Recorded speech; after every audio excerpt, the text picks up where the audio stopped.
Hey there, it's Rich from Newbie Prepping, and these days I believe that it's more and more important to be prepared, now more than ever, and a lot of other people are starting to think the same. So whether you're a newbie that's looking for recommendations to go into their new bug out bag, or if you're a seasoned professional, veteran, whatever you want to call yourself, and you're just looking for a fresh take, fresh recommendation, then maybe this combination of items will be something for you. Today I want to talk about a combination of a mini solar panel and a power bank charger. Now the solar panel that I want to talk about specifically is it's a pretty cheap one. It's quite entry level, but it really does do the job. It's called the Solar Pal. Believe it or not, I actually saw it on a recommendation from Facebook, so I guess Facebook's trackers and algorithms and all that actually did me a solid, and it did its job well, because it took me to a company which I actually quite like, and gave me a product that I'm kind of endorsing now. I'm not getting paid for it or anything, so yeah. Solar Pal, it's the smallest one that they do. It's got 4 panels on it, and it's about the size of your average smartphone these days. The power bank charger that I want to recommend is the Anker 20,000 milliamp power bank charger. You'll probably get about 2, maybe 2.5 full charges of your smartphone out of that, which I think is quite an ample amount. So what I'm suggesting is combining these two things together, and the reason why I'm suggesting combining these two things together is because a popular prepper trap, which something I spoke about already in the very first video in the What a Piece of Kit series, was this type of power bank charger. It's a cheapo one, direct from China. It's a power bank that has a solar panel on it, and it claims to be 100,000 milliamps, which as we now know is impossible, or at least it is impossible at the moment, and it's most certainly impossible to get 100,000 milliamps in this little thing. Now there are definitely people out there who endorse these sort of chargers, the smaller ones with the solar panels on, obviously the ones made from more reputable and more trustworthy companies, of course. But the thing is that you don't want to get tricked. There's a lot of reviews and even like product reviews on Amazon and stuff that they'll say like, oh, it was so quick, it charged my phone within an hour. Oh my god, so amazing. No, not possible. These things are only designed for what is called a trickle charge. So even if these things were any good, because these are like the lowest common denominator in solar technology, because even if the battery in it was good and it was a good solar panel, it's only got one solar panel, so it's not going to draw that much energy from the sun, and certainly not very quickly. The term trickle charge, you can probably imagine, just like imagine a faucet or a tap, like dripping little bits of water, little droplets of water out of it. That's pretty much the same amount of energy consumption that you're getting. A lot of people, a lot of FAQs and a lot of answers on websites, when you search this sort of thing, they'll say that usually the trickle charge will take about a week to charge up any sort of device, which, you know, it might be considered pretty useless if you're only going out for like a day, maybe 2 days of hiking. But if you're in an SHTF scenario and you absolutely need to keep something charged up, then depending on how long the SHTF scenario is lasting for, you're going to be outside an awful lot. And unless it's like your typical UK sort of weather, then hopefully by any luck you'll have a lot of view of the sun, hopefully unobstructed by clouds as well. But anyway, with all of that said, I'm going to talk about my recommendations now. So first off, the solar panel. Again, the brand Solar Pal is what I went for. Cost about £35 shipped, and it's the 8-watt charger, the 8-watt solar panels, I should say. There's no battery included in this. The solar panels, there's 4 of them. It folds out, obviously, all connected up by wires. They're about the same size as a smartphone, and they come out. There's the USB port right there in the middle of the screen. And of course I said before about the Anker power bank, the 20,000 milliamp version. So as you can see here, I did a little bit of a test for the solar panels going straight into the power bank. As you can see, the sun is partly obstructed by the clouds, but it is still penetrating through quite a bit. Something I didn't account for though is the Anker. It only has 4 LEDs that represent how much it is charged, so it's hard to make any sort of guess or assumption on how much it has actually charged up. But I will say it did stay on the same LED, like it started charging with 2 LEDs and it stopped charging with 2 LEDs.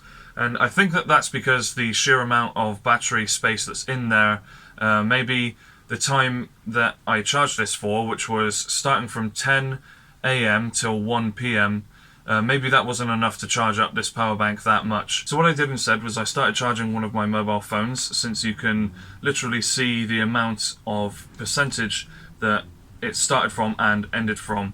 So I did this on a different day, obviously, starting from 10 AM till 1 PM. But the conditions were a lot better. There was a lot less cloud coverage, so there was a lot more chance for the sun to get to the solar panels. It started off at 55% at 10 AM, and by the time I came back at 1 PM, it had hit 67%. Now some people might not think that that's very good, but I say again, if you're in an SHTF scenario, all you have to do, leave it out in the sun from morning until the sun goes back in again, and just turn off all your devices and just begin again the next day, and then again the next day.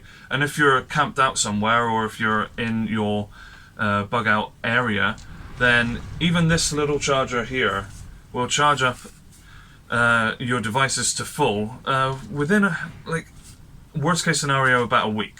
Like even something as big as the Anker charger, it might take a bit longer than that, but I reiterate again, you're going to have the time. If you're in an SHTF scenario, you are going to have the time to charge these things up, unless you need to bug out from your bug out area because someone's come along, but that's besides the point. So if the conditions were like the second day that I tried doing this charging experiment, where it's sunny all the time with very little cloud coverage, I would say that it might charge 70 to 80, possibly even 90% for a smartphone. But of course, with a lot of cloud coverage obstructing the sun during the course of the day, it might only do 50, maybe even 40%. But that's still power at the end of the day. If you are in an SHTF scenario and you're bugged out at your location and you need some electronics, I mean, that's still juice that you wouldn't have otherwise. And it's certainly a lot more than what one of the cheap sort of solar cell batteries would provide you with. Of course, this is only for newbies. This is what I recommend you could start out with. There are, of course, other options, because realistically, a solar panel, you would want a solar panel pretty much the size of the roof of a normal car in order to fully charge anything that's quite big. SolarPal actually sell a 28 watt version of solar panels that are pretty much like this, but a lot bigger, probably about the size of a tablet instead of the size of a phone. Again, if you wanted to go straight for that instead of skipping over this, then that is an option. But if you want a suggestion for the more higher priced stuff, then the PowerFilm Lightsaver is a very good one. It's flexible like an A4 sheet of paper, or any size of paper. I don't know why I specified A4. It's flexible like a piece of paper, but it's very large, and the technology allows for a lot of consumption of the sun. Fortunately, it is very expensive compared to the prices of these solar power chargers, but that's something you could go for if you were thinking of, going into things a bit more seriously, or if you were going to use it for any other day-to-day thing rather than just having it in a bug-out bag just in case anything ever happens. So SolarPal are definitely not the only company that does these sorts of solar panels this size and folding out like this, but I cannot attest to them.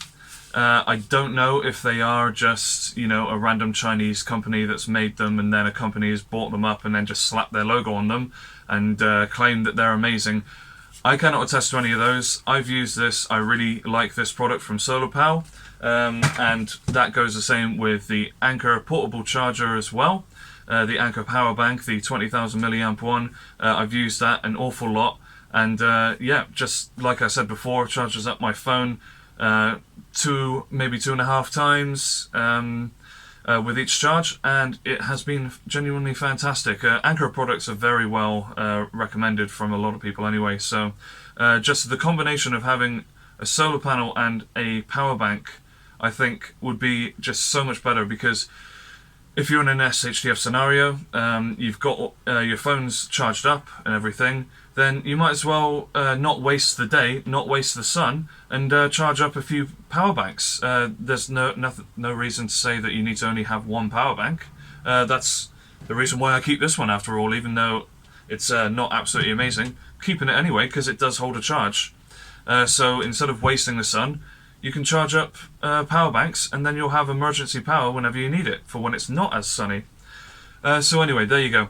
Hopefully that's a good suggestion for you. I hope you take it on board and don't just fall into the trap of just buying one of these things straight up and thinking that you're going to be A-okay, and you think more deeply into it. And you don't you don't have to go with SolarPal, you don't have to go with Anker. That's just my suggestion for newbies, and good luck with upgrading your gear.